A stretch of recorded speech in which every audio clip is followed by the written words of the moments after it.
Bien, regresamos entonces con el doctor Rolando Arellano, director de Arellano Marketing, para hablar sobre la nueva clase media y el consumo en el país. Rolando, muy buenas noches. Gracias por estar con nosotros en el programa. Muchas gracias, Juan José. Recientemente has publicado un libro sobre la clase media. Cuéntanos un poco, primero, cuál era el objeto del estudio y segundo, cuáles han sido las conclusiones del mismo. Bueno, es un estudio que viene de larga data, digamos, sí, haciendo el seguimiento de los cambios sociales en el país desde hace más o menos 15 años, donde lo que hemos encontrado es que luego de las grandes migraciones, los migrantes que llegaron a las ciudades se asentaron y han empezado a generar una riqueza que hasta ahora no se había documentado y no se había visto, ¿no? Y es una riqueza distinta, pero que empieza a conformar ya un nivel de vida que podría catalogarse dentro de los cánones de clase media, ¿no? Ya no de clase baja, o que era donde siempre se le situaba. Ahora, uno estudia o revisa la literatura económica peruana histórica y hasta más o menos 1960 existía una clase media sólida en el Perú. ¿Qué pasó con esa clase media? ¿Desapareció y esta es una nueva clase media o esta clase media es un producto de recuperación de esa clase media perdida? Son dos clases medias distintas, porque la clase media hasta los años 60, 70, era una clase media que era la empleada, una clase media que normalmente era considerada empleada, que era una clase media profesional y que trabajaba para las clases altas tradicionales. Esta clase media empieza a desaparecer básicamente con la hiperinflación, o sea, cuando los sueldos empiezan a perder valor y toda esta clase media empieza a perder valor económico y también valor social, cultural. Esta es otra clase media que surge, que es una clase media que viene del campo, es producto de las migraciones, pero que al llegar ya está entre 3 generaciones ya en la ciudad, ha generado una cultura diferente porque ya no dependía de las clases altas, más bien ha crecido separada de las clases altas, ignorada por ellas básicamente a través de la informalidad. Por eso incluso a veces yo la llamo clase media divergente más que clase media emergente, ¿no? Porque es otro tipo de persona. Ahora, por lo que he leído de algunas entrevistas que has brindado, no estás a favor de esta subdivisión de clases A, B, C, D, E, que es la tradicional, y como bien dices, separar entre clase alta, media, baja tampoco sirve mucho. ¿Cuál es tu propuesta de cómo subdividirnos para podernos entender mejor?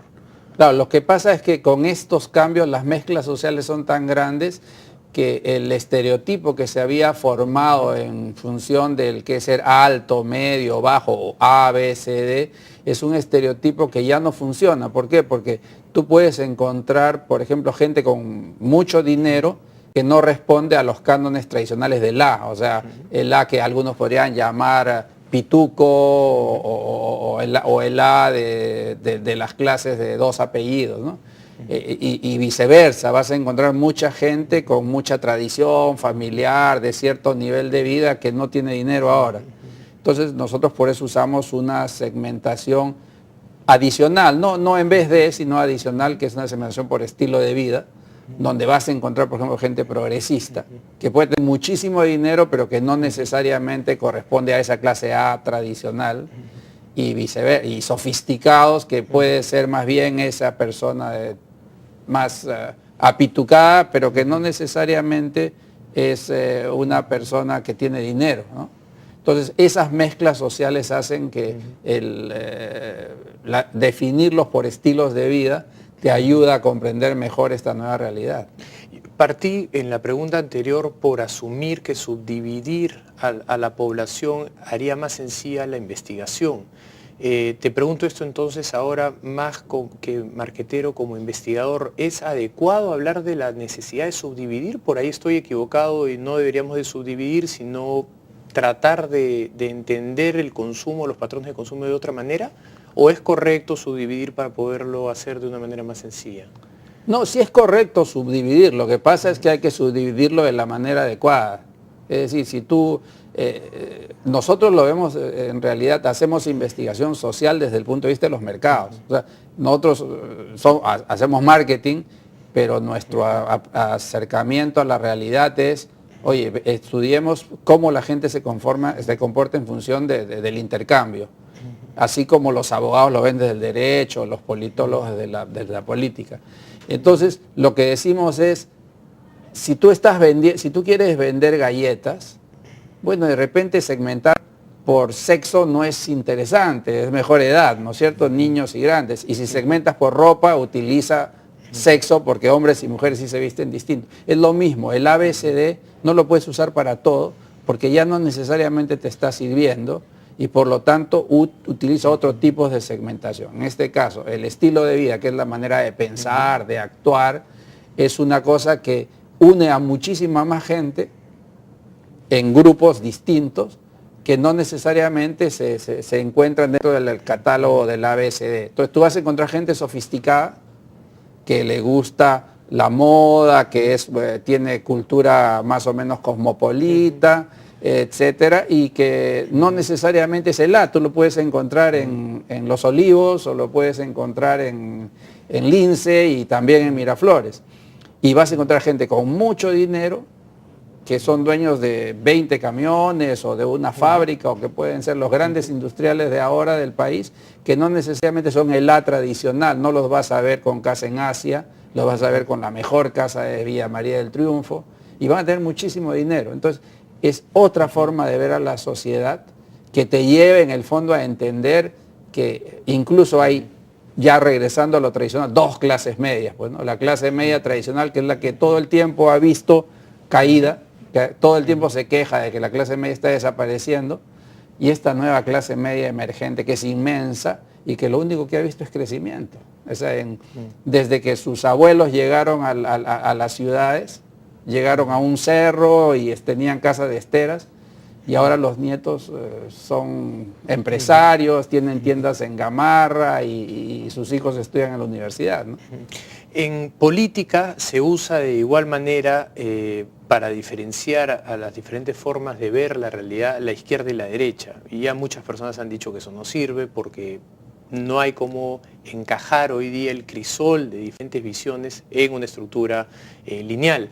Nolan salió con los cuadrantes, ¿no? Libertades económicas, libertades individuales, entonces de esa manera comienzan a salir cuadrantes que de alguna manera hacen más sencilla la identificación.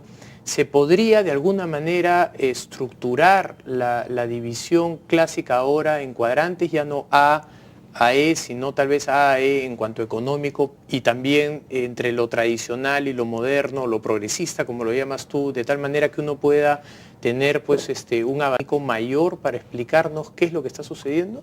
Así es, sin duda. Incluso uno de los grandes errores de muchos políticos últimamente, y que no se explican por qué los resultados de las elecciones, es porque siguen considerando que existe una equiparidad entre rico y derecha y pobre e izquierda. Lo más claro es lo que está sucediendo con la alcaldesa de Lima, que tiene la mayor aprobación en los sectores A y B y la más baja aprobación en los sectores D y E, cuando tradicionalmente la izquierda se ha vendido como el partido de los de abajo, ¿no? Claro, o en el caso de las elecciones anteriores, donde Keiko Fujimori tenía preferencia en el A y el B y en el E. Y en el E, exactamente. ¿No es cierto? Y en el medio quedaba mal. Lo que sucede es que los cambios son tan grandes que, por ejemplo, los pobres en nuestro país ahora son mucho más propietarios que los ricos. O sea, son dueños de sus casas, son dueños de sus negocios, pequeños negocios, pero son dueños de sus casas, mientras que hay mucho rico tradicional que más bien es empleado de una muy buena empresa, pero no necesariamente es propietario. O sea, esa idea marxista, propietario, proletario, no calza con el ABCD. Y el hecho de, si tú eres propietario, entonces de izquierda, tú no vas a querer que se reparta la propiedad. Entonces empiezas a tener muchos pobres de derecha, solamente que nadie les ha dirigido un mensaje adecuado, y viceversa, y tienen los ricos de izquierda, claro, de ellos se les habla, mucho se habla de los caviares y todo esto, pero son esas mezclas que necesitan ser interpretadas de manera distinta, ¿no? Muy bien. Te agradezco. Vamos a hacer una pausa, regresamos con Rolando Arellano para seguir hablando sobre este y otros temas. Scotiabank. Descubre lo que puedes